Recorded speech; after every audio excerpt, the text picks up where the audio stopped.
Alemania, 8 de mayo de 1945, 23:47. Klaus Weber destroza metódicamente sus documentos de las SS. Los trozos de papel caen en la alcantarilla como confeti macabro. En 72 horas, ya no será el SS Unterscharführer Klaus Weber, veterano de 3 campos de concentración. Será un refugiado alemán indocumentado más, perdido entre los millones que vagan por una Europa devastada. Esta escena se repitió miles de veces en los últimos días de la guerra. Soldados de las SS quemando uniformes, enterrando medallas, inventando identidades falsas. Sabían que, a diferencia de los soldados rasos de la Wehrmacht, no tenían ninguna posibilidad de ser tratados como prisioneros de guerra. Para ellos, la captura significaba ser juzgados por crímenes de guerra, y un juicio, muy probablemente, significaba la ejecución. Las cifras son a la vez impresionantes y aterradoras. Durante la Segunda Guerra Mundial, se estima que entre 800.000 y 1 millón de hombres sirvieron en las distintas divisiones de las SS. Al finalizar la guerra, aproximadamente 250.000 habían muerto en combate. Otros 200.000 fueron capturados por los aliados en los primeros meses tras la rendición. Pero esto nos deja con un cálculo matemático inquietante. Aproximadamente 550.000 exsoldados de las SS simplemente desaparecieron, no murieron, no fueron capturados, simplemente se esfumaron. Para comprender cómo fue posible, debemos entender quiénes eran estos hombres. No todos eran fanáticos nazis, muchos eran jóvenes alemanes, reclutados o alistados por diferentes motivos, algunos por presión social, otros por oportunidades profesionales, y muchos simplemente porque era lo que se esperaba de los jóvenes alemanes en aquella época. Max Hoffmann tenía solo 18 años cuando se unió a las SS en 1943. Provenía de una familia de agricultores y quería escapar de la pobreza rural. Las SS le ofrecían un mejor salario, un uniforme elegante y la promesa de servir a algo superior a él mismo. Max no sabía que terminaría trabajando como guardia en Buchenwald, participando en actividades que más tarde serían clasificadas como crímenes contra la humanidad. Cuando la guerra estaba claramente perdida, Max y Miles como él se enfrentaron a una terrible disyuntiva: rendirse y probablemente ser ejecutados por crímenes de guerra, o intentar desaparecer y rehacer su vida. Para muchos jóvenes que habían crecido conociendo únicamente el régimen nazi, la segunda opción parecía la única posibilidad de sobrevivir. La propia estructura de las SS facilitó este éxodo masivo. A diferencia del ejército alemán regular, que llevaba un registro detallado de cada soldado, las SS operaban con un sistema más caótico. Los soldados eran transferidos con frecuencia entre unidades sin la documentación completa. El uso de nombres falsos era común. Los registros estaban deliberadamente incompletos. Cuando Heinrich Himmler, líder de las SS, ordenó la destrucción de todos los archivos de la organización en marzo de 1945, no solo intentaba ocultar pruebas de los campos de concentración, inadvertidamente estaba dando a cientos de miles de hombres la oportunidad de renacer como personas completamente diferentes. El caos del final de la guerra creó el entorno perfecto para estas reinvenciones. Ciudades enteras habían sido bombardeadas. Los registros civiles y las oficinas de registro civil habían sido destruidos. Millones de refugiados de toda Europa circulaban sin documentos. Cualquiera podía afirmar ser quien quisiera, y era prácticamente imposible verificar esa información. Franz Müller, un antiguo soldado de las SS que sirvió en varios campos, aprovechó la confusión. Cuando los aliados se acercaron a su posición en Austria, simplemente se quitó el uniforme, se puso ropa de civil que había robado y se mezcló con una columna de refugiados civiles que huían de los combates. En los registros de refugiados se identificó como un obrero vienés cuya familia había muerto en los bombardeos. Esta historia inventada funcionó a la perfección porque era imposible de verificar. ¿Cómo podía alguien comprobar si Franz trabajaba realmente en una fábrica que había sido bombardeada? ¿Cómo podía alguien confirmar si su familia había muerto de verdad? En medio del caos de una Europa en ruinas, las autoridades aliadas simplemente aceptaron estas historias sin cuestionarlas. Pero la desaparición no fue mera cuestión de suerte u oportunidad. Fue una operación coordinada. En las últimas semanas de la guerra, los oficiales de las SS comenzaron a organizar redes de fuga para sus subordinados. Sabían que su propia supervivencia dependía de proteger a los soldados que pudieran testificar en su contra.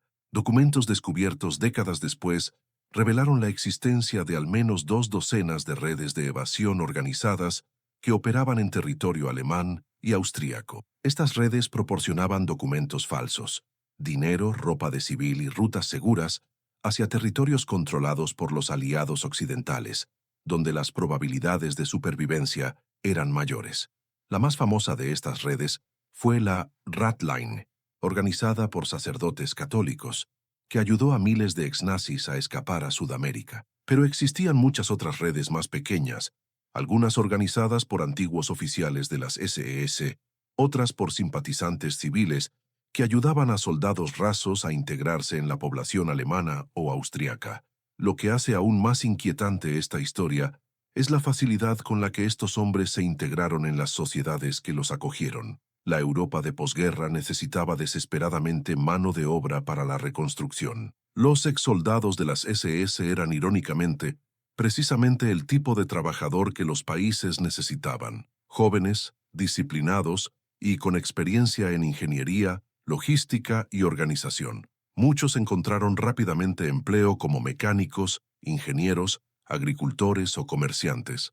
Se casaron con mujeres del lugar que desconocían su pasado, tuvieron hijos, participaron en comunidades religiosas, se convirtieron en ciudadanos respetables y trabajadores. Heinrich Gross es un ejemplo perturbador de esta transformación. Antiguo guardia de Mauthausen, se estableció como carpintero en un pequeño pueblo bávaro en 1947. Durante 40 años, fue conocido como un hombre trabajador y bondadoso que fabricaba hermosos muebles y ayudaba a los vecinos necesitados. Cuando falleció en 1987, cientos de personas asistieron a su funeral. Nadie supo jamás que había participado en la muerte de miles de prisioneros.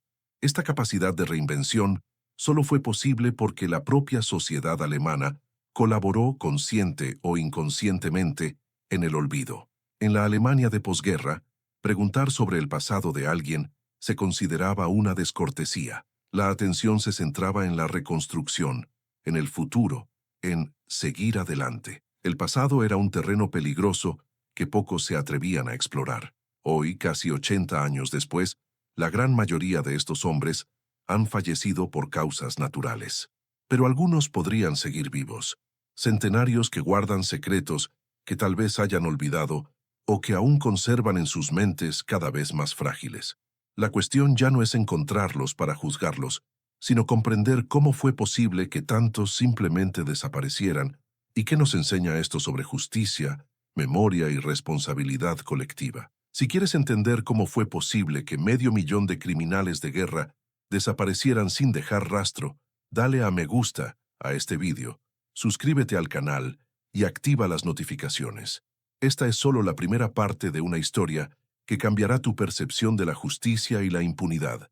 Para comprender la magnitud del problema al que se enfrentaron los aliados al intentar procesar a los antiguos soldados de las SS, primero debemos entender qué eran exactamente las SS y cómo funcionaban. No se trataba simplemente de otro ejército. Era una organización compleja con múltiples funciones que se convirtió en el principal instrumento de terror del régimen nazi. Las SS se originaron en 1925 como un pequeño grupo de guardaespaldas de Adolf Hitler, pero a lo largo de la década de 1930, bajo el liderazgo de Heinrich Himmler, se transformaron en algo mucho más grande y siniestro. Para 1939, al estallar la guerra, las SS ya eran un estado dentro del estado nazi, con sus propias leyes, tribunales, economía y, por supuesto, ejército. Lo que distinguía a las SS de cualquier otra organización militar era su ideología. No eran meros soldados que luchaban por su país. Eran, en sus propias palabras, soldados políticos que luchaban por una visión del mundo. Creían estar librando una guerra racial por la supervivencia de la raza aria superior contra las razas inferiores y los elementos degenerados. Esta ideología no se quedó en palabras. Se tradujo en acción mediante un adoctrinamiento sistemático que transformó a jóvenes alemanes comunes en eficaces perpetradores de genocidio. Hans Schmidt, que se unió a las SS a los 19 años en 1940, describió posteriormente en una entrevista el proceso que vivió. Primero nos enseñaron que éramos especiales, elegidos. Luego nos enseñaron que algunos grupos de personas no eran realmente humanos. Judíos, gitanos, comunistas, se les describía como enfermedades que infectaban a la sociedad alemana. Nuestra misión era curar esa infección. Esta deshumanización no ocurrió de la noche a la mañana. Fue un proceso gradual y cuidadosamente planificado. Comenzó con conferencias sobre ciencia racial. Continuó con películas que retrataban a los judíos y otros grupos como subhumanos. Se reforzó mediante rituales, canciones y símbolos que creaban un sentimiento de hermandad entre los verdaderos alemanes contra el enemigo racial. El resultado fue una organización de aproximadamente 1 millón de hombres que no solo aceptaron, sino que adoptaron activamente la idea de que matar a ciertas categorías de personas no solo era aceptable, sino necesario para la supervivencia de su propia raza. Las SS se dividían en varias secciones, cada una con una función específica dentro del aparato de terror nazi. La Allgemeine SS era responsable de la administración y la ideología. Las Waffen-SS eran el brazo armado que combatió en la guerra. La Totenkopf-SS, cráneo de la muerte de las SS, administraba los campos de concentración, y existían decenas de otras subdivisiones especializadas. Para los jóvenes alemanes de la época, unirse a las SS ofrecía ventajas reales. El salario era mejor que en el ejército regular. Las oportunidades de ascenso eran mayores. El prestigio social era considerable. Muchos padres se sentían orgullosos cuando sus hijos eran aceptados en las SS, consideradas una organización de élite. Werner Braun tenía 20 años cuando ingresó en las Totenkopf SS en 1941. Provenía de una familia de clase media que había sufrido grandes pérdidas durante la Gran Depresión. Para él, las SS representaban estabilidad económica y estatus social. No le daba mucha importancia a lo que significaría trabajar en un campo de concentración. Simplemente era un trabajo. Al principio pensé que sería como ser guardia de prisión, dijo en una entrevista décadas después. Los prisioneros eran prisioneros. Mi trabajo era mantenerlos a raya y que siguieran las órdenes. No cuestionaba el propósito de las órdenes.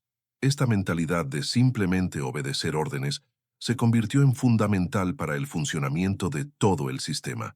La rígida estructura jerárquica de las SS implicaba que los soldados rara vez comprendían el panorama general. Cada uno tenía una función específica y limitada, y se les disuadía de cuestionar el propósito superior. Un soldado podía ser responsable únicamente de operar las puertas. Otro, solo de contar prisioneros. Un tercero, únicamente de transportar suministros.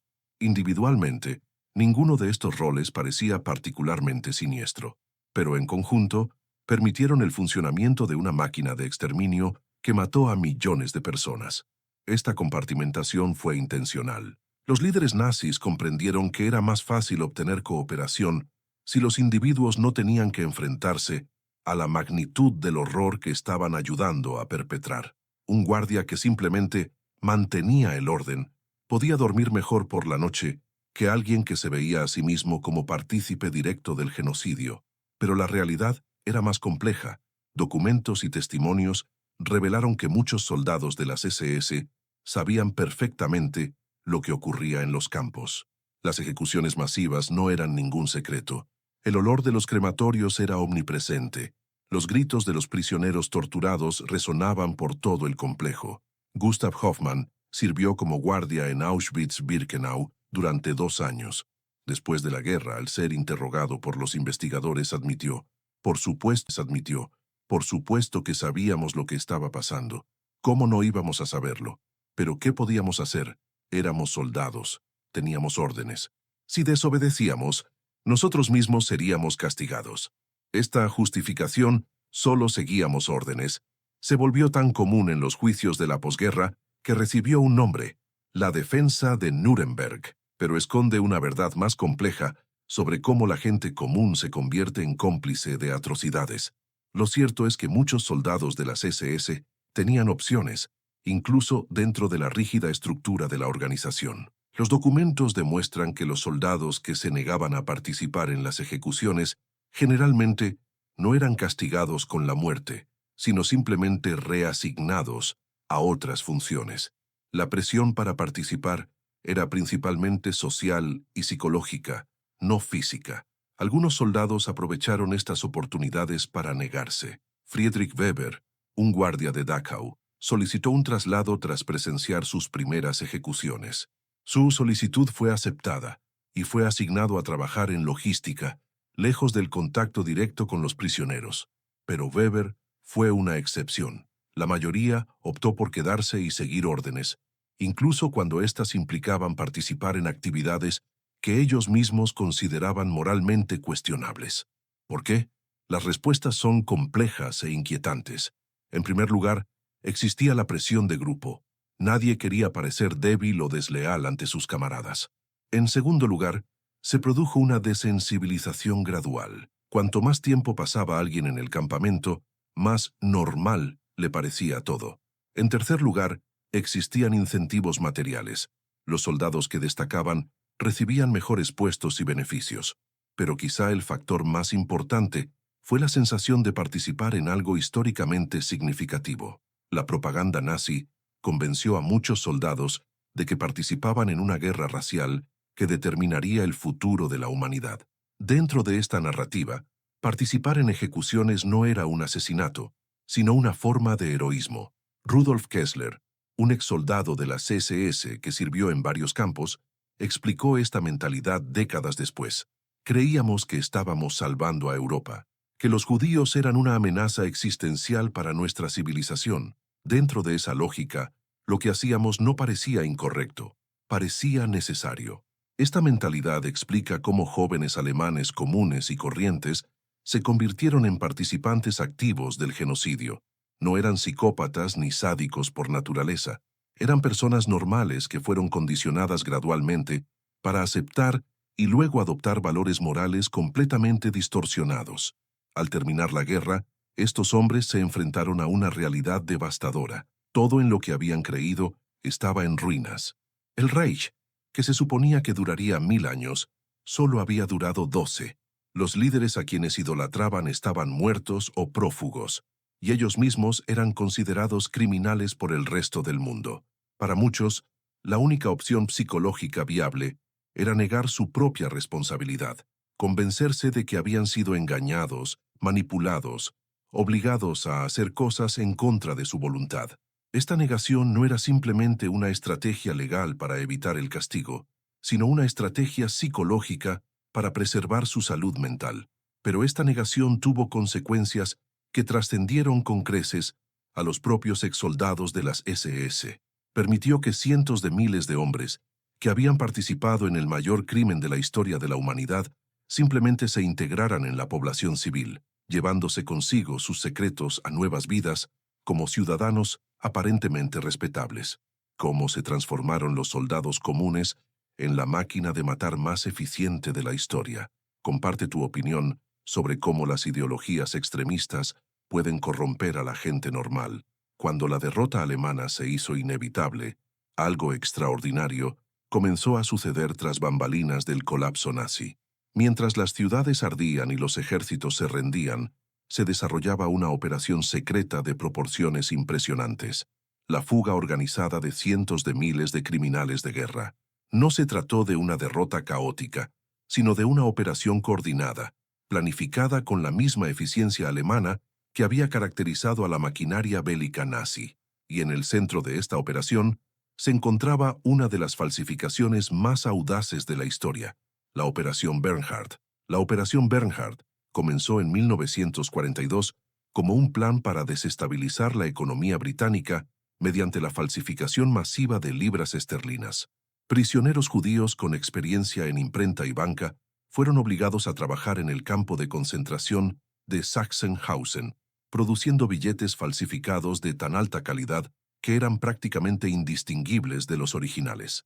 El SS Sturmbannführer Bernhard Krüger, quien dirigió la operación, supervisó la producción de millones de libras esterlinas falsificadas. Pero cuando se hizo evidente que Alemania perdería la guerra, Krüger vio una oportunidad diferente para usar ese dinero falso, financiar la fuga de sus camaradas de las SS. En marzo de 1945, con los aliados cercando Berlín, Krüger organizó el transporte de cajas con millones de libras y dólares falsificados a depósitos secretos en los Alpes austriacos. Este dinero financiaría una de las mayores operaciones de fuga de la historia. Pero la Operación Bernhard era solo una parte de una red mucho mayor. La más famosa de estas redes se conoció como Rat Line. El nombre, utilizado por los propios fugitivos, reflejaba su percepción de sí mismos como ratas huyendo de un barco que se hunde. La principal ruta de fugitivos operaba desde Austria hasta Roma, y desde allí a puertos del Mediterráneo, desde donde los barcos transportaban a los fugitivos a Sudamérica. Pero lo que hizo posible esta ruta fue algo sorprendente: la activa cooperación de sectores de la Iglesia Católica. El padre Alois Udall, un sacerdote austriaco en Roma, creía sinceramente que estaba salvando a anticomunistas de la injusticia de los tribunales aliados. Udall veía a los antiguos nazis como potenciales aliados en la guerra contra el comunismo soviético. Para él, ayudar a escapar a criminales de guerra no solo era aceptable, sino un deber cristiano. Udall estableció una oficina en el Vaticano donde expedía documentos falsos de la Cruz Roja Internacional. Estos documentos permitían viajar internacionalmente sin ser cuestionados. Para un antiguo soldado de las SS, un pasaporte de la Cruz Roja era un billete a la libertad. Documentos descubiertos décadas después revelaron que Udall ayudó a escapar al menos a 8.000 exnazis entre 1945 y 1955. Entre ellos se encontraban algunos de los criminales más buscados del mundo, como Adolf Eichmann, Josef Mengele y Klaus Barbie. Pero Udall no estaba solo. El padre Krunoslav Draganovich, un sacerdote croata, operaba otra ruta a través de los Balcanes. Draganovich tenía contactos con el gobierno argentino y organizó no solo la fuga, sino también empleos y nueva documentación para los fugitivos en sus destinos finales. La eficacia de estas redes era impresionante. Un antiguo soldado de las SS que contactara con las personas adecuadas podía obtener una nueva identidad, documentos de viaje, dinero suficiente para el viaje e incluso cartas de recomendación para encontrar trabajo en Sudamérica. Todo ello en cuestión de semanas.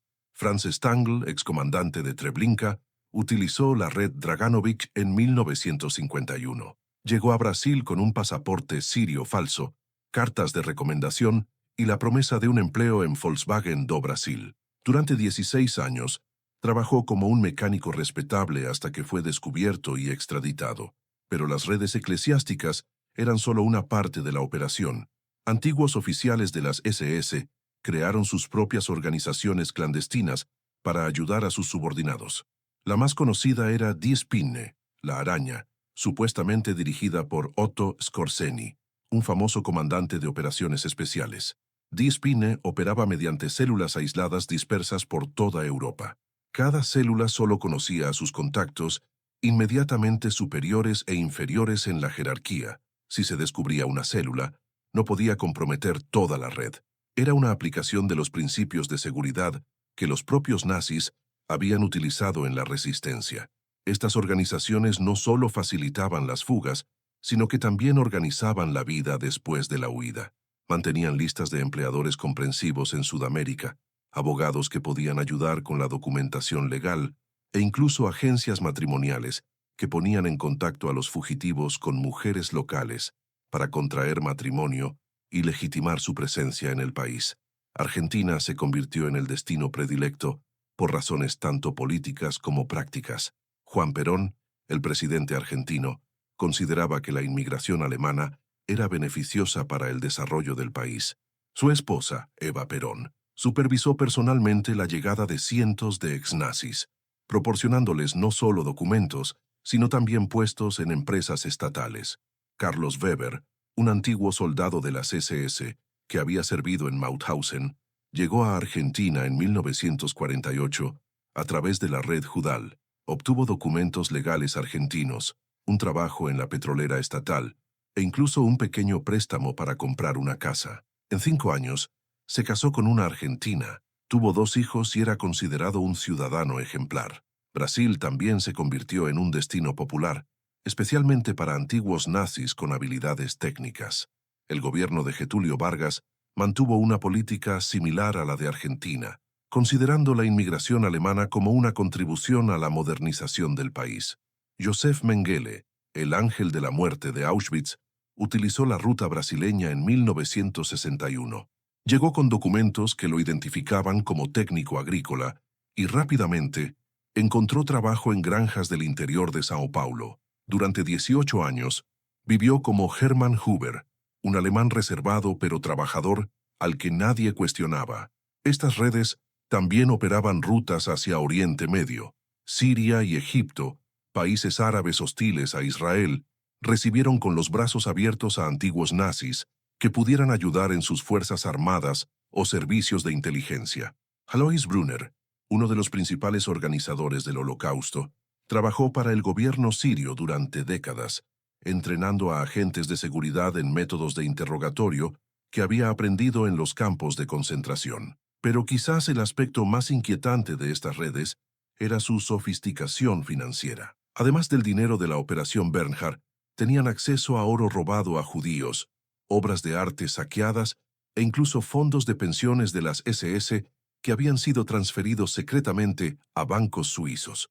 Documentos bancarios descubiertos en la década de 1990 revelaron que los bancos suizos mantenían cuentas secretas para organizaciones de fugitivos desde la década de 1960.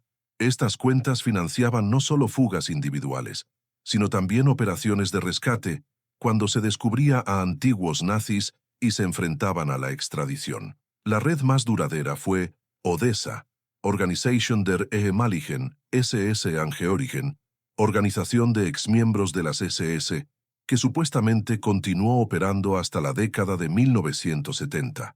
Odessa no solo ayudó con las fugas, sino que también organizó rescates, operaciones para liberar a exnazis que habían sido capturados. En 1961, cuando Adolf Eichmann fue secuestrado por el Mossad en Argentina, la Odessa supuestamente organizó una operación para rescatarlo durante su traslado a Israel. La operación fracasó, pero demostró que estas redes mantenían su capacidad operativa décadas después del fin de la guerra. El aspecto más impactante de estas operaciones fue su magnitud. Según estimaciones conservadoras, las distintas redes ayudaron a escapar a al menos 100.000 exnazis entre 1945 y 1960. Las cifras no oficiales alcanzan los 300.000. Para ponerlo en perspectiva, escaparon más exnazis a través de estas redes que los soldados estadounidenses que murieron en toda la Guerra del Pacífico. Este éxodo masivo no solo fue una tragedia para la justicia, sino para la memoria histórica. Cientos de miles de hombres que podrían haber testificado sobre los crímenes nazis, que podrían haber aportado pruebas cruciales a los historiadores, simplemente desaparecieron en las selvas de Sudamérica o en los desiertos de Oriente Medio. Lo que es aún más grave, muchos de estos hombres jamás se arrepintieron de sus actos. En sus nuevas vidas, siguieron siendo nazis, simplemente nazis ocultos. Formaron comunidades, criaron hijos con ideologías racistas y en algunos casos influyeron en las políticas de los países que los acogieron. El legado de estas redes de evasión perdura hasta nuestros días. En Argentina, Brasil y Chile, los investigadores aún encuentran ocasionalmente pruebas de antiguos nazis que vivieron durante décadas como ciudadanos respetables. Cada hallazgo plantea inquietantes interrogantes sobre cuántos otros podrían haber escapado de la justicia para siempre. Las redes de fuga nazis fueron una de las operaciones criminales mejor organizadas de la historia. ¿Qué opina sobre los países e instituciones que ayudaron a escapar a criminales de guerra? São Paulo, Brasil, 1967. Un domingo soleado en el barrio de Vila Madalena. Hermann Huber sale de su casa con una caja de herramientas. Sus vecinos lo saludan con sonrisas y gestos. «Buenos días, señor Hermann», grita la señora María desde la ventana. Él responde con un amable saludo y su portugués con acento alemán, que a todos les resulta encantador. Hermann es conocido en el barrio como el alemán trabajador que llegó a Brasil en la década de 1950, huyendo de la pobreza de la posguerra. Tiene un pequeño taller de reparaciones, ayuda a sus vecinos y siempre se detiene a charlar con los niños en la calle. Las madres confían en él, los padres lo respetan. Es justo el tipo de inmigrante que Brasil quiere recibir. Lo que nadie sabe es que Hermann Huber no es su verdadero nombre. Su verdadero nombre es Klaus Hoffmann, ex-SS Rottenführer, quien sirvió como guardia en Auschwitz-Birkenau durante 2 años. Entre 1943 y 1945, Klaus participó directamente en la operación que acabó con la vida de más de 1 millón de personas. Ahora repara radios y televisores y es considerado uno de los vecinos más queridos de Vila Madalena. Esta extraordinaria transformación no fue la excepción, sino la regla. Miles de antiguos soldados de las SS lograron no solo escapar de la justicia, sino también construir vidas completamente normales, a veces incluso ejemplares, en sus nuevos países. ¿Cómo fue esto posible? La respuesta reside en la naturaleza humana y nuestra casi infinita capacidad de racionalización y reinvención personal. Los exsoldados de las SS que lograron escapar no se diferenciaban de nadie más en un aspecto crucial. Deseaban ser aceptados, respetados y amados en sus nuevas comunidades, y descubrieron que conseguirlo era sorprendentemente fácil. El primer paso consistía en crear una historia personal convincente. La mayoría se presentaba como refugiada de la destrucción de Alemania, víctima de la guerra y no perpetradora. Esta narrativa funcionaba a la perfección porque había millones de refugiados alemanes auténticos dispersos por todo el mundo, y era imposible verificar los detalles específicos de cada historia individual. Werner Schmidt llegó a Chile en 1949 con documentos que lo identificaban como carpintero de Dresde. Les contó a todos que su familia había muerto en los bombardeos aliados y que lo había perdido todo en la guerra. Era una historia trágica y conmovedora que generó solidaridad en lugar de sospecha. Werner era un verdadero experto en carpintería. Había aprendido el oficio antes de la guerra, por lo que encontró trabajo fácilmente y se labró una reputación como artesano cualificado. Lo que Werner no le contó a nadie fue que había servido como guardia en Bergen-Belsen, donde participó en la tortura y ejecución de cientos de prisioneros. Pero esta parte de su vida era completamente ajena a su nueva identidad chilena. En su mente, Werner Schmidt, el carpintero, y el SS Unterscharführer Werner Clausen eran personas totalmente distintas. Esta compartimentación psicológica fue fundamental para el éxito de la reinvención. Los antiguos soldados de las SS desarrollaron una extraordinaria capacidad para separar su nueva vida de su pasado. No se trataba solo de una farsa para engañar a los demás. Realmente, lograron convencerse a sí mismos de que eran personas diferentes. Friedrich Braun, un antiguo guardia de Dachau que se estableció como agricultor en Argentina, explicó esta mentalidad en una carta descubierta décadas después. Hermann, su nuevo nombre, es un buen hombre que trabaja duro y cuida de su familia. Friedrich fue un soldado que siguió órdenes durante la guerra. Son 2 personas diferentes en 2 épocas diferentes. Esta separación mental les permitió a estos hombres desenvolverse con normalidad en sus nuevas vidas sin estar constantemente atormentados por la culpa. Podían ser esposos amorosos, padres entregados y vecinos serviciales porque, sinceramente, no se veían a sí mismos como la misma persona que había cometido atrocidades durante la guerra. Pero la reinvención no fue solo psicológica, requirió cambios prácticos, cuidadosamente planificados. Muchos exsoldados de las SS estudiaron intensivamente para dominar nuevas profesiones. Otto Brenner, antiguo guardia de Mauthausen, pasó 2 años estudiando ingeniería eléctrica tras llegar a Brasil. Cuando finalmente empezó a trabajar, demostró una verdadera competencia en su nueva profesión. Esta dedicación a ser personas realmente buenas en sus nuevas vidas no fue casualidad. Fue una estrategia consciente para ganarse el respeto y evitar sospechas. A las personas competentes y trabajadoras rara vez se les cuestiona su pasado. Al contrario, son valoradas y protegidas por sus comunidades.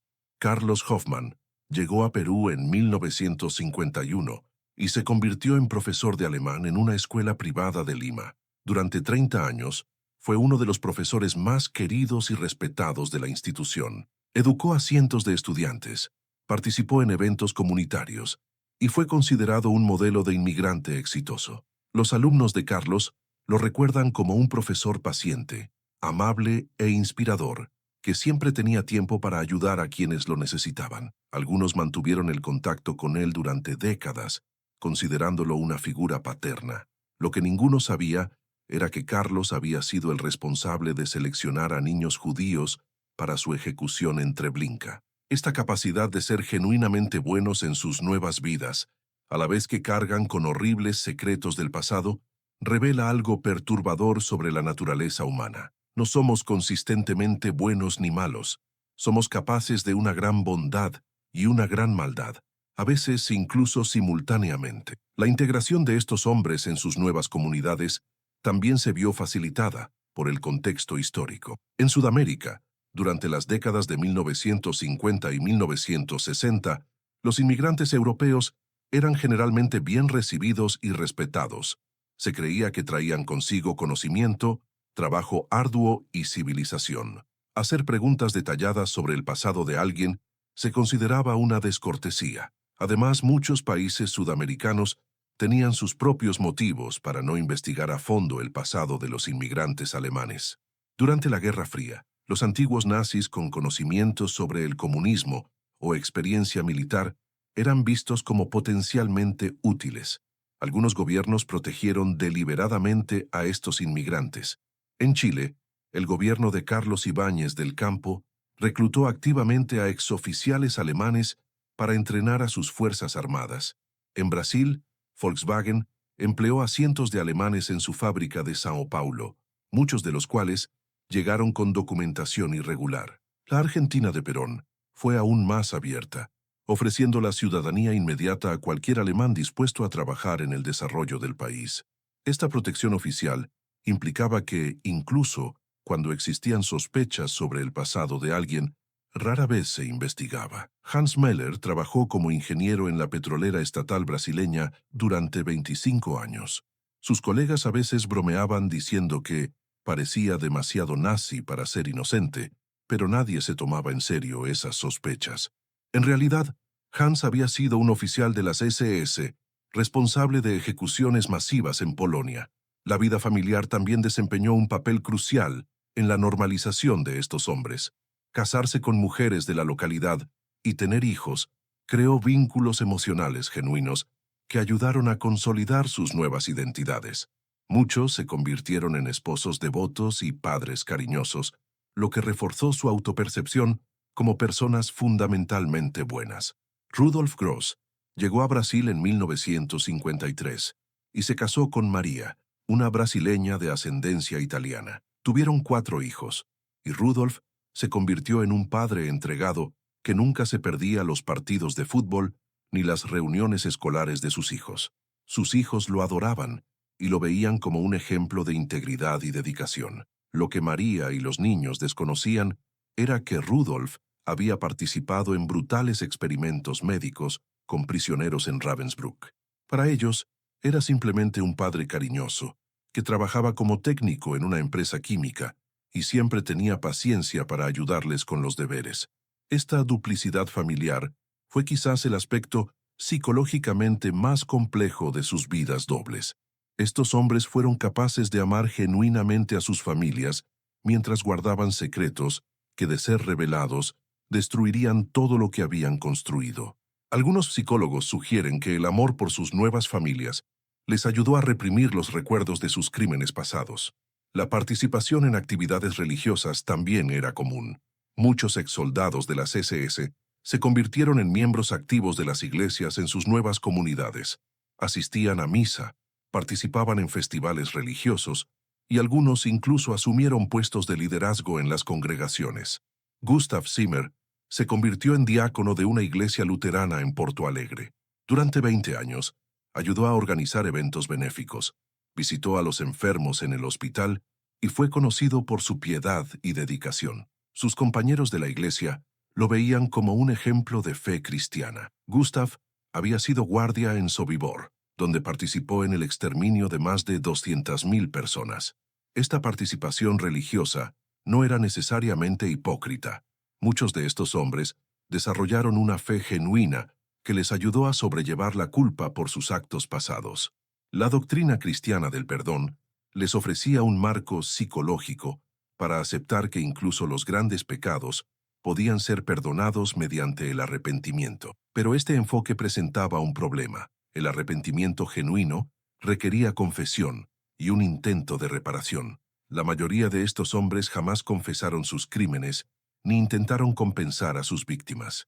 En cambio, utilizaron la religión como una forma de sentirse mejor consigo mismos sin asumir realmente la responsabilidad de sus actos. La participación comunitaria fue otra característica común. Muchos se convirtieron en miembros activos de clubes alemanes, asociaciones culturales y organizaciones cívicas. Participaron en festivales, organizaron eventos y se convirtieron en figuras respetadas en sus comunidades de inmigrantes.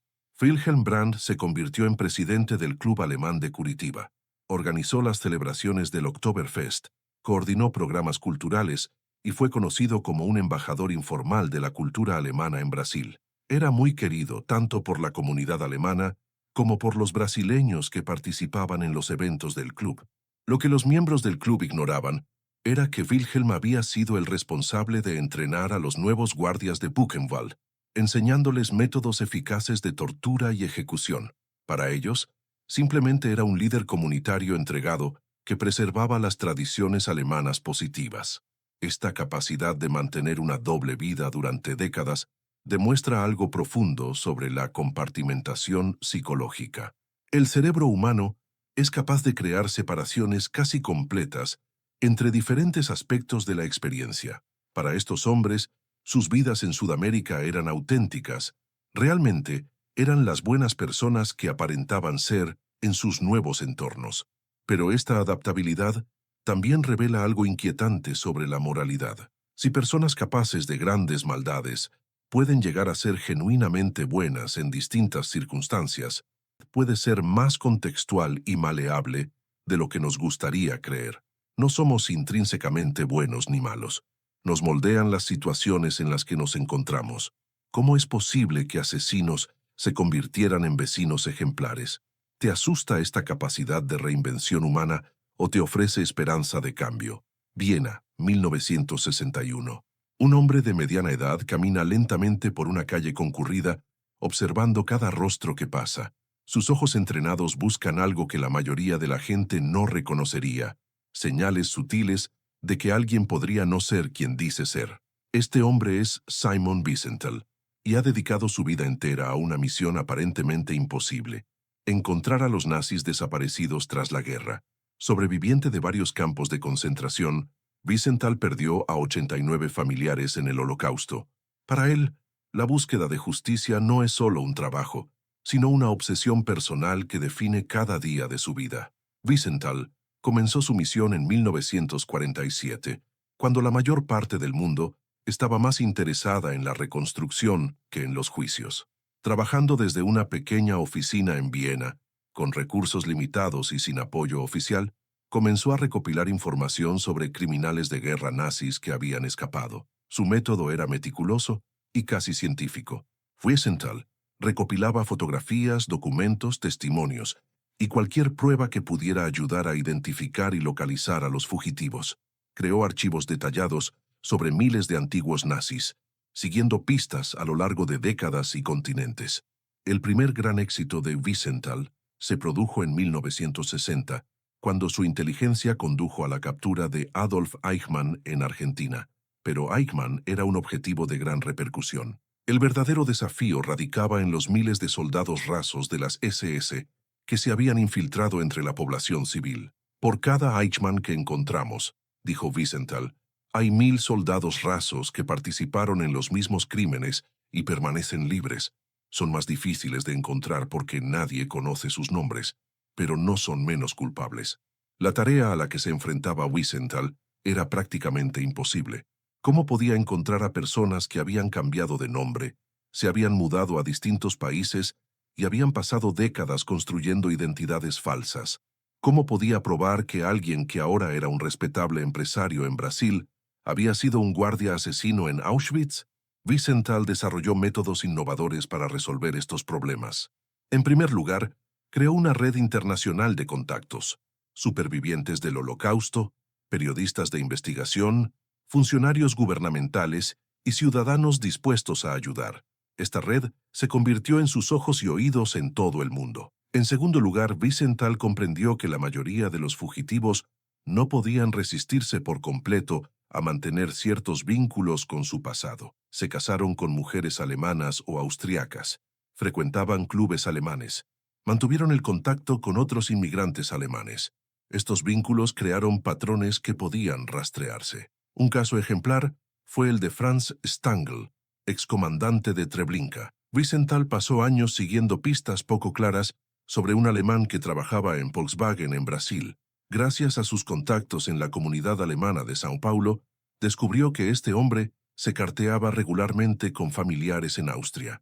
Estas cartas proporcionaron la evidencia que confirmó su identidad. Pero encontrar a los fugitivos era solo el primer paso. Probar sus crímenes resultó mucho más difícil. La mayoría de los documentos nazis habían sido destruidos.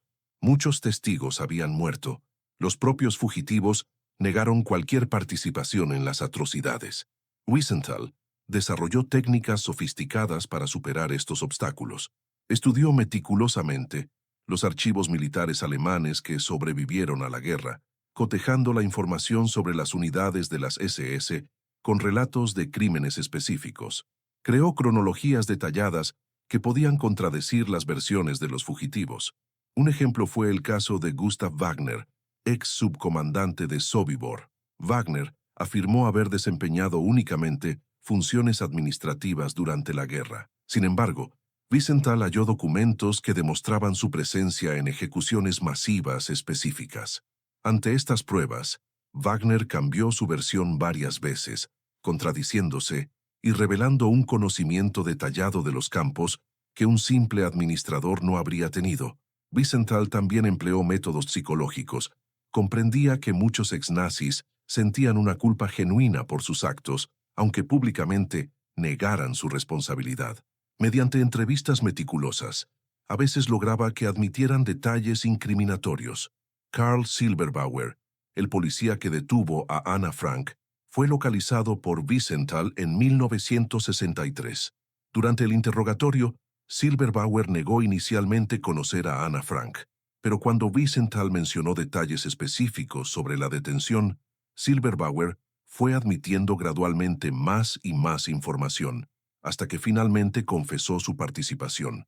Pero Wiesenthal no trabajó solo. Durante las décadas de 1960 y 1970, surgió una red mundial de cazadores de nazis. Serge Klarsfeld en Francia, Beate Klarsfeld en Alemania y grupos más pequeños en diversos países colaboraron, compartiendo información y coordinando investigaciones. Esta colaboración internacional fue esencial porque los fugitivos solían cambiar de país cuando se sentían amenazados. Klaus Barbie, el carnicero de Lyon, vivió en Bolivia durante décadas, pero mantuvo contactos en Francia y Alemania. Solo gracias a la cooperación entre investigadores de varios países fue posible construir un caso sólido en su contra. La tecnología también empezó a ayudar en la búsqueda.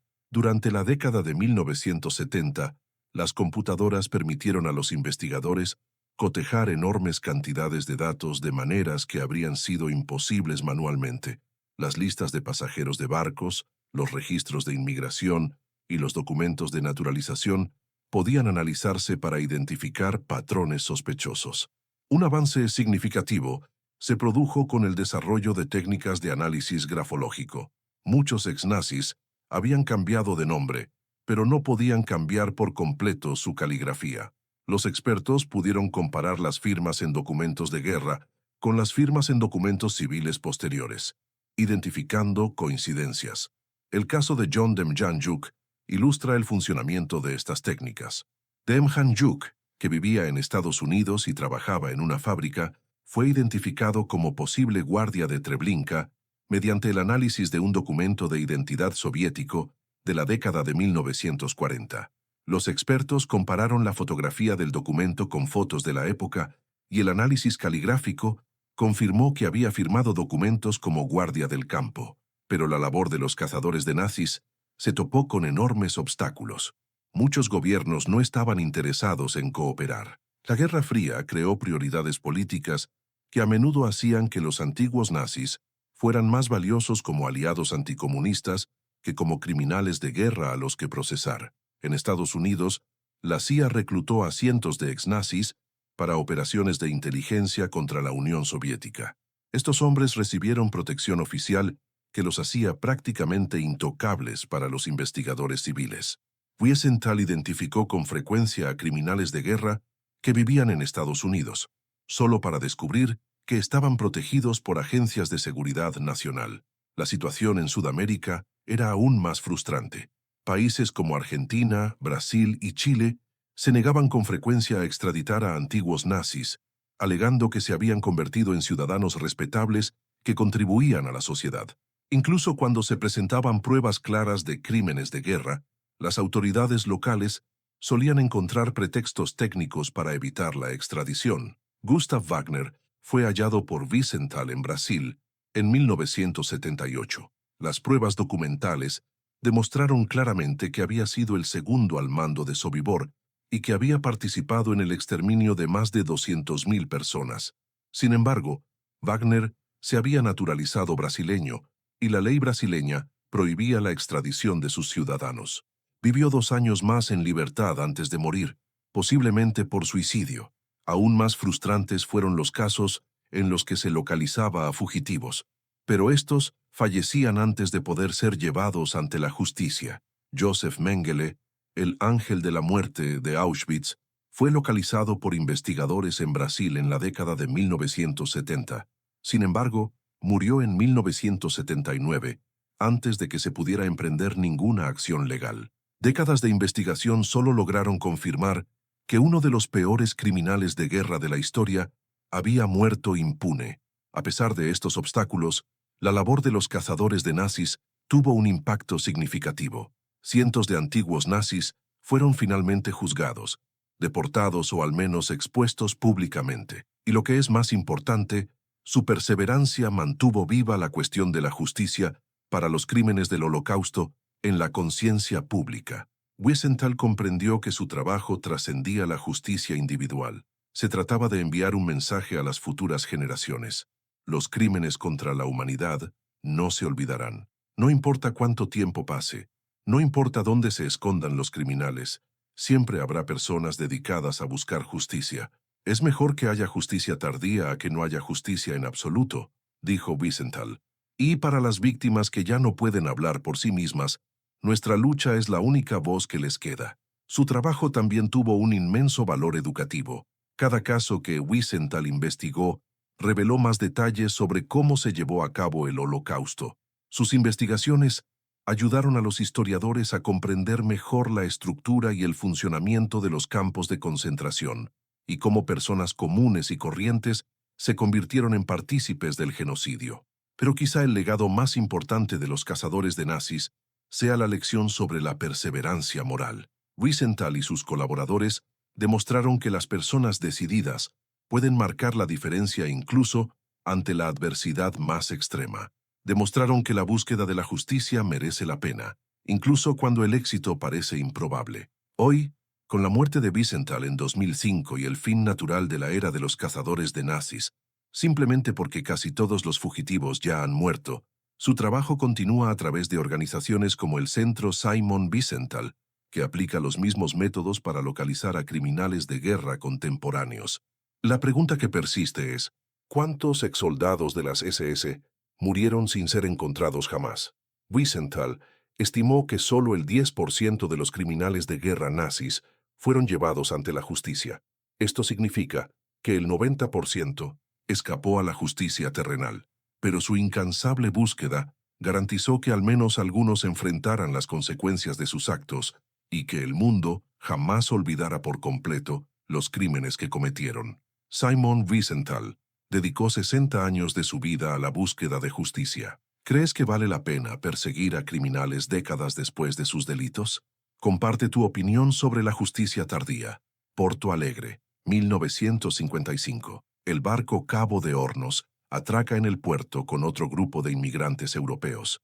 Entre ellos se encuentra Heinrich Weber, un alemán de 32 años, que solo lleva una maleta y algunos documentos que lo identifican como técnico metalúrgico. Heinrich es recibido en la pasarela por representantes de la comunidad alemana local, quienes le ayudan con el alojamiento y le prometen trabajo en la creciente industria de la región.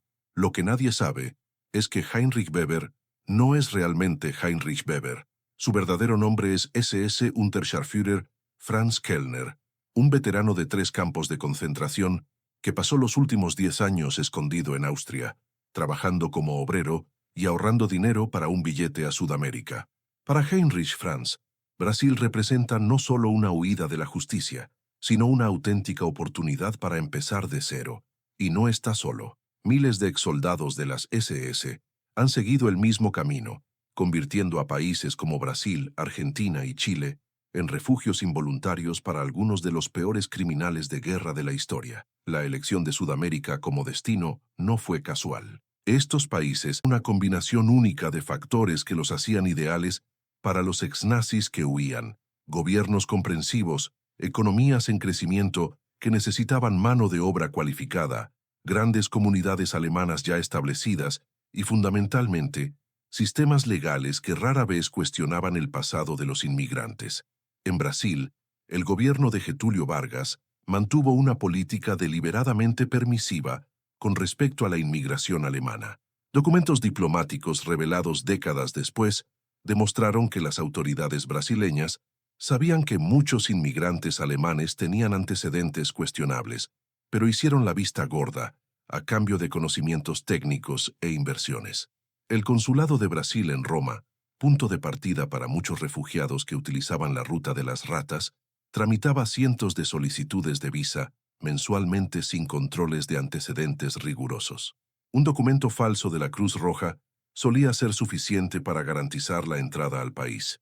Juan Batista Luzardo, embajador brasileño en Francia en la década de 1940, incluso declaró públicamente que Brasil daría la bienvenida a cualquier alemán dispuesto a trabajar y contribuir al desarrollo nacional. Esta política de apertura atrajo no solo a inmigrantes legítimos, sino también a cientos de criminales de guerra. La Argentina de Juan Perón era aún más abierta. Perón veía la inmigración alemana como parte de su estrategia para modernizar el país y competir con Estados Unidos y Europa. Su esposa, Eva Perón, supervisó personalmente los programas que facilitaban la inmigración alemana, proporcionándoles no solo documentos, sino también empleos en empresas estatales. Carlos Fulner, un agente argentino en Europa, operaba oficialmente como reclutador de técnicos alemanes. Extraoficialmente, entre sus técnicos se contaban cientos de exoficiales de las SS. Fulner tenía oficinas en Génova y Roma, donde tramitaba la documentación de cualquier alemán dispuesto a emigrar sin importar su pasado. Un informe interno del gobierno argentino de 1948 enumeraba a más de 300 técnicos alemanes empleados en proyectos gubernamentales. Investigaciones posteriores revelaron que al menos 50 de estos técnicos eran exmiembros de las SS, entre ellos especialistas en armamento, ingenieros de campos de concentración y veteranos de unidades de exterminio. Pero la clave fundamental para la exitosa integración de estos hombres en Sudamérica fueron las comunidades alemanas ya establecidas. En ciudades como São Leopoldo en Brasil, Bariloche en Argentina y Valdivia en Chile, existían prósperas comunidades alemanas que databan del siglo XIX. Estas comunidades mantenían clubes alemanes, escuelas alemanas, iglesias luteranas y redes comerciales que operaban principalmente en alemán. Para un exsoldado de las SS que llegaba con una identidad falsa, estas comunidades ofrecían la cobertura perfecta. Era posible vivir casi exclusivamente en alemán, evitando un contacto profundo con la sociedad local que pudiera suscitar preguntas sobre el pasado. Wilhelm Sassen, un antiguo oficial de las SS que se estableció en Argentina, describió esta experiencia en una carta a un amigo. Aquí en Bariloche es casi como estar en Baviera. Hablamos alemán, comemos comida alemana, Nuestros hijos van a la escuela alemana. Es posible olvidar por completo que estamos en Sudamérica. Las comunidades alemanas también brindaron protección activa. Cuando las autoridades locales preguntaban por algún miembro, la comunidad se movilizaba rápidamente para apoyarlo. Los testigos corroboraban historias falsas. Los empleadores proporcionaban referencias inventadas. Se creaban documentos para respaldar identidades falsas. En 1962, cuando los investigadores buscaban a Joseph Mengele en Brasil, miembros de la comunidad alemana de Sao Paulo proporcionaron información falsa deliberadamente, dirigiendo la búsqueda hacia regiones donde sabían que Mengele no se encontraba. Esta protección comunitaria permitió que Mengele permaneciera en libertad durante más de 2 décadas. La prosperidad económica de Sudamérica en las décadas de 1950 y 1960 facilitó la integración de los refugiados. Países como Brasil y Argentina experimentaban un rápido crecimiento industrial y necesitaban urgentemente mano de obra cualificada. Los antiguos soldados de las SS, muchos con formación técnica o experiencia administrativa, encontraron empleo fácilmente. Gustav Hoffmann llegó a Brasil en 1953 con experiencia en metalurgia adquirida antes de la guerra. Consiguió un trabajo en la acería de Volta Redonda, donde rápidamente destacó por su competencia técnica. En 5 años, ascendió a supervisor y era considerado un empleado ejemplar. Lo que sus colegas brasileños desconocían era que Gustav había supervisado la construcción de los crematorios de Auschwitz-Birkenau. Su experiencia en metalurgia industrial incluía el diseño de hornos para incinerar cuerpos humanos. Pero en Brasil, esta siniestra experiencia se tradujo en valiosos conocimientos para la industria siderúrgica. Volkswagen do Brasil se hizo particularmente conocida por emplear a alemanes con un pasado cuestionable. La empresa, fundada en 1953, contrató a cientos de alemanes para supervisar la producción de sus primeros vehículos. Muchos llegaron recomendados por ejecutivos de Volkswagen en Alemania que conocían o sospechaban su pasado nazi. Franz Stangl, antiguo comandante de Treblinka, trabajó en Volkswagen durante casi 2 décadas. Sus colegas brasileños lo conocían como un mecánico competente y un supervisor dedicado. Stangl participaba en eventos sociales de la empresa, era considerado para ascensos y mantenía excelentes relaciones con los trabajadores brasileños. Un antiguo colega de Stangl lo describió así. Paul, seudónimo de Stangl, era uno de los alemanes más respetados de la fábrica. Enseñaba técnicas de precisión, era paciente con los trabajadores inexpertos y siempre estaba dispuesto a trabajar horas extras. Nunca imaginamos que pudiera tener las manos manchadas de sangre. La vida social en las comunidades alemanas de Sudamérica giraba en torno a clubes y asociaciones culturales.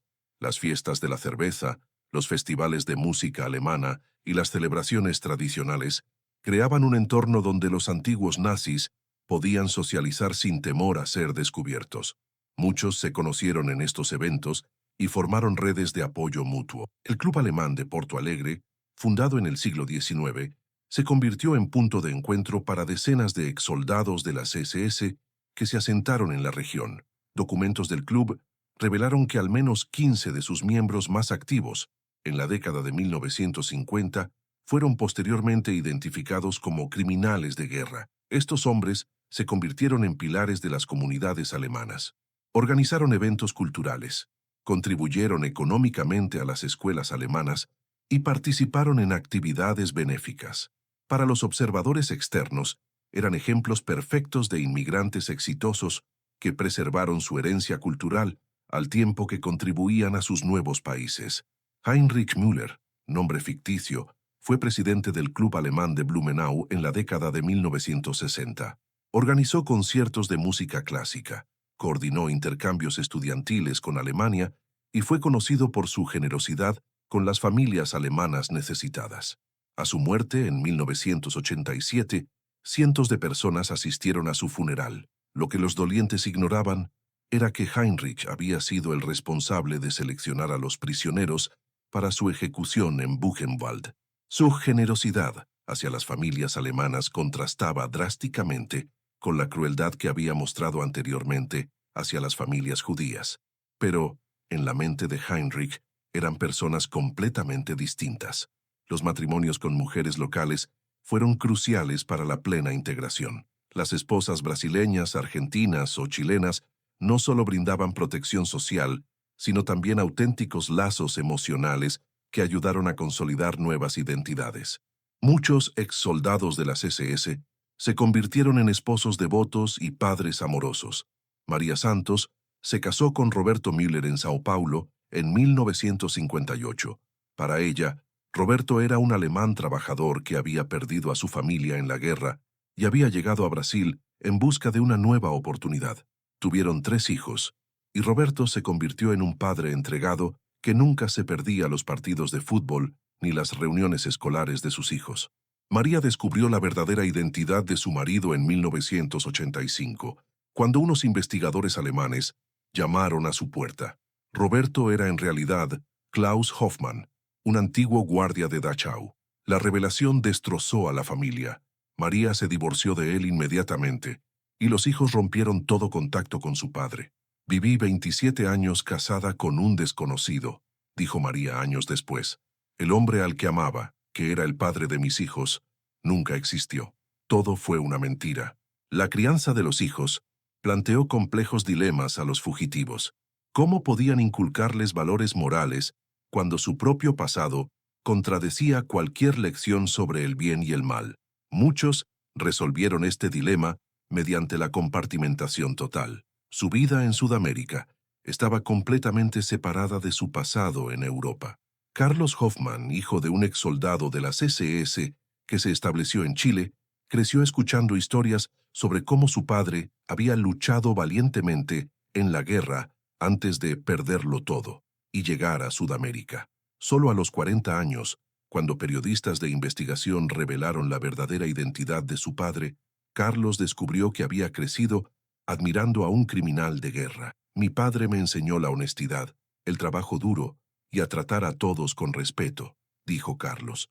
«¿Cómo puedo conciliar eso con saber que participó en un asesinato en masa? ¿Cómo puedo separar al padre que conocí del hombre que fue antes?» Algunos hijos de antiguos nazis se convirtieron en defensores activos de la memoria del Holocausto tras descubrir la verdad sobre sus padres. Otros se sumieron en el silencio absoluto, cambiaron sus nombres y rompieron todo vínculo con la comunidad alemana. Estos descubrimientos provocaron traumas familiares que se extendieron por generaciones. La prosperidad material que muchos exsoldados de las SS alcanzaron en Sudamérica contrastaba irónicamente con la pobreza que habían dejado atrás en la Europa devastada por la guerra. Hombres que en 1945 eran fugitivos hambrientos, en 1965 eran propietarios de viviendas, propietarios de automóviles y miembros respetados de la clase media. Franz Weber llegó a Brasil en 1952 sin nada más que la ropa que llevaba puesta. 20 años después, era dueño de un próspero taller mecánico en Porto Alegre. Tenía una casa en el mejor barrio alemán de la ciudad, y sus hijos estudiaban en universidades privadas. Su transformación de criminal de guerra fugitivo a exitoso empresario era total. Esta prosperidad no fue meramente individual. Muchos exsoldados de las SS contribuyeron significativamente al desarrollo económico de sus regiones. Sus empresas generaron empleo, pagaron impuestos y transfirieron conocimientos técnicos. Desde un punto de vista puramente económico, su inmigración fue beneficiosa para los países que los recibieron, pero esta contribución económica plantea complejas cuestiones morales. ¿Es posible separar los beneficios económicos que aportaron de los crímenes que cometieron? ¿Debería considerarse su contribución al desarrollo una forma de redención? ¿O son los crímenes contra la humanidad imperdonables independientemente de las acciones posteriores? Las comunidades alemanas en Sudamérica hoy lidian con el complejo legado de este periodo. Muchas aún rinden homenaje a pioneros alemanes que contribuyeron al desarrollo, sin mencionar que algunos de ellos fueron criminales de guerra. Existe resistencia a afrontar esta historia, sobre todo porque afecta a familias respetadas que construyeron su identidad en torno a relatos falsos. En 2019, el Club Alemán de Bariloche retiró una placa en honor a un pionero de la comunidad, tras descubrir que había sido comandante de un subcampo de Dachau. La decisión dividió a la comunidad entre quienes querían afrontar el pasado y quienes preferían dejarlo en el pasado.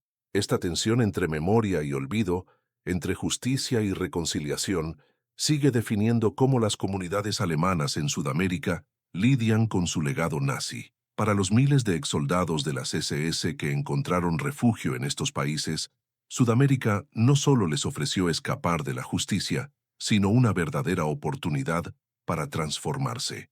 La historia que acabamos de contar, la de los antiguos soldados de las SS que desaparecieron tras la guerra, revela solo una faceta de la impunidad nazi, pero existe otro capítulo igualmente perturbador que permanece oculto, el de las mujeres que participaron activamente en el Holocausto y que también escaparon a la justicia. Si bien los soldados varones recibieron mayor atención por parte de los investigadores, miles de exguardias femeninas de los campos nazis simplemente desaparecieron después de 1945, rehaciendo sus vidas como amas de casa, maestras y enfermeras respetables. Sus historias revelan aspectos aún más complejos de cómo el mal puede ocultarse tras rostros aparentemente inocentes. Si esta investigación sobre los soldados de las SS te impactó, prepárate para descubrir cómo sus compañeras lograron escapar de la justicia aún con mayor facilidad. El siguiente vídeo que se reproduce en pantalla explora esta dimensión olvidada de la impunidad nazi que te conmocionará aún más.